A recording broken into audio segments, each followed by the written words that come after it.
अब हमको लगता है गोड्डा में सिर्फ गुंडों का राज है और कुछ नहीं। आप बताइए कि कोई भी आदमी को घर खोलने पर घर में घुसकर जबरन परिवार बच्चा के सामने दसगर्दा मारित होता था, वो मार दे करके और उसके बाद अपने आप को दबंगई की तरह का बोला कि तुम्हारा कोई बाप नहीं तुमको बचा पाएगा सुबह। ये क्या है? उसको जिला प्रशासन तक का भी डर नहीं। क्या मामला है सर आपका? मेरे साथ मामला को छोटा नहीं बहुत बड़ा मामला हो गया है। क्या हो गया? ठीक है, हम एक व्यवसायी हैं, आपका 15 साल से गोड्डा में है। भागलपुर रोड में मेरा संचारिका के नाम से दुकान है, उसके ऊपर मेरा एक देसी स्वाद होटल है, जिसमें हम 4 कमरा बनाया है, जिसमें कुछ अपने आदमी को ही हम रूम भाड़ा पे देते हैं। कुछ अपनों आदमी के चलते आज मेरे घर में उपद्रव मचा है। रात्रि के 2 बजे मेरे दुकान का कॉल बेल बजाया गया। जब हम उठ करके बाहर आए थे तो पहले दो आदमी खड़ा थे, जिसका एक का नाम रंजीत राय है और एक का नाम अजीत है। ठीक है, उसके बाद जो है हम उससे पूछे कि कौन है आप? वो कहा कि आपके यहाँ मेरा रूम बुक है। हम नहीं जानते हैं, जो रूम बुक किया है उसको बुलाइए या फिर बात कराइए। इसी में मेरे साथ वो पहले अभद्र भाषा का यूज किया कि तुम हमको पहचानते नहीं हो। उसके बाद जो है सब मिल करके पूरा 10-15 आदमी का ग्रुप आ गया तब तक में, और सब मिल के घसीट के मारा।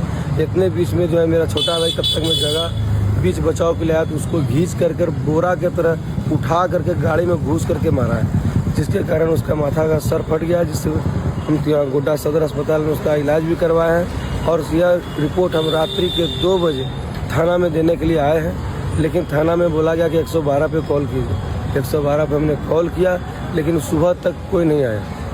ठीक है, सुबह हमको फिर फ़ोन आने के बाद पता चला कि आपको 8 बजे यहाँ आना है, रिपोर्ट लिख करके देना है। हमने रिपोर्ट लिखकर आवेदन में उनका नाम चिन्हित करके CCTV फुटेज के साथ दिया। ये घटना किसी भी व्यवसाय के लिए बहुत बड़ी बात है। अब हमको लगता है गोड्डा में सिर्फ गुंडों का राज है और कुछ नहीं। आप बताइए कि कोई भी आदमी को घर खोलने पर घर में घुसकर जबरन परिवार बच्चा के सामने दसगर्दा मारित होता था, वो मार दे करके और उसके बाद अपने आप को दबंगई की तरह का बोला कि तुम्हारा कोई बाप नहीं तुमको बचा पाएगा सुबह। ये क्या है? उसको जिला प्रशासन तक का भी डर नहीं रहा। हम पूरी सुबह से लेकर शाम अभी तक थाना के पास न्याय के लिए खड़े हैं कि उसको कोई भी अभियुक्त को उठा करके तो लाता मेरे पास, आखिर ऐसा क्यों किया? लेकिन कोई भी आज तक सवाल जवाब के लिए मेरे पास नहीं लाया, सिर्फ आश्वासन ही दिया और 2 दिन का अल्टीमेटम को और दे दिया कि 2 दिन के बाद।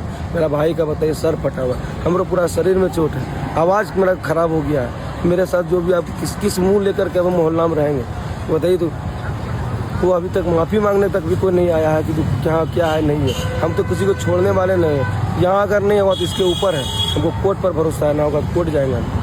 अच्छा, जो रूम बुक किए थे जो जिन लोगों ने, उसका कोई डॉक्यूमेंट्स आपको दिया गया? मेरा रूम जो है मेरे बगल के मुन्ना पंडित के द्वारा किया गया था। हाँ। हम उनसे बार बोले थे जो भी आदमी रहेगा उनका ID जो एंट्री करवा लीजिएगा। वो बोला कि हम हैं ना पंकज, मेरे लिए कर दो, कम से कम हम आएगा जो भी सब चीज़ दे देंगे। रात्रि 10 बजे फ़ोन किया उसको, उसका क्लिप है मेरे पास, ऑडियो क्लिप। भैया आपका 10 बजे रहा है तो अभी तक आदमी नहीं आया है, एक बार संज्ञान ले लीजिए कि कब तक वो आएगा। नहीं आएगा तो हम सोएंगे, कितना रात में जगेंगे, और दूसरे दिन से ये काम हमसे नहीं हो पाएगा। ठीक है, लेकिन उसका कोई जवाब नहीं है। अच्छा, जो बुकिंग करवाए थे वो क्या बोले थे कि डॉक्यूमेंट्स हम, वो भी साथ में आए थे क्या? नहीं, वो आता तब तो फिर कोई बात नहीं था ना। मतलब जो जिन्होंने बुकिंग किया था आपके रूम को करवाया था वो साथ में इनके नहीं थे? वो रात में फिर थाना आए मेरे साथ, ऐसा इसके साथ हुआ है। सुबह भी मेरे साथ थाना आए, वही व्यक्ति जो रूम का बुक करवाया था। लेकिन किसके नाम पे बुक हुआ है, ना एंट्री हुआ है, ना मेरे बही में लिखा हुआ है, ना किसी का पैसा एडवांस के तौर पर लिया गया है। हम कैसे उस आदमी को जानते हैं कि ये मेरा रूम लेने के लिए आया हुआ है? हो सकता है अपराधी हो। जब वो अपराधी से भी बदतर व्यवहार किया गया है। ये आम गोड्डा के लोगों का व्यवहार नहीं है, या आप भी गोड्डा के, हम भी गोड्डा के हैं, तो बाहर का आदमी नहीं थे। जिस अक्षण्य तरीके से हमको घसीटा गया है वैसा हम कभी सोचे नहीं थे। कल्पना सोच करके रूह कांप जाती है जिस तरह से मेरे साथ घटना हुआ है। जिसके साथ बीता है वही पीड़ित बता सकता है कि क्या हुआ है उस रात में। और अभी सब कोई अपना अपना हाथ ऊपर कर रहा है कि अच्छा ठीक है कोई बात नहीं, मैनेज कर। क्यों मैनेज करेंगे भैया? आखिर कब तक सहेंगे? क्या नाम है सर आपका? मेरा नाम पंकज आनंद हुआ। मैं प्रमुख निवासी पंजवारा का हूँ, यहाँ अपना घर बना कर रह रहा हूँ। और आपके भाई का क्या नाम? मेरा भाई का नाम संदीप सागर है।